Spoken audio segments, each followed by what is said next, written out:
In the description box, it should say Ellis Flashlight, and then the little thing and below it is going to be talking about the term deaf mute. I know that the word deaf mute and the term deaf mute will shock a lot of people, and a lot of people just think it's a very negative word and they don't think it's a good word to use, and it's got all of these other negative attributes, and I know that. I used to preach when I was younger not to use deaf mute, never use deaf mute. And for 1 to 2 years now, I've been really analyzing the words deaf mute and trying to discuss with different people the term.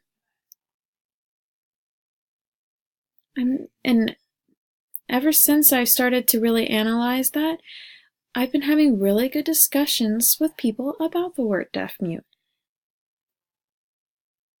And I think that it should be really analyzed more closely, and we should discuss it a little bit more. So I'm going to go ahead and explain some reasons why I think people should really think about the term deaf mute again. And I'm not trying to force you. I don't want you to force me, so everything is going to be fine.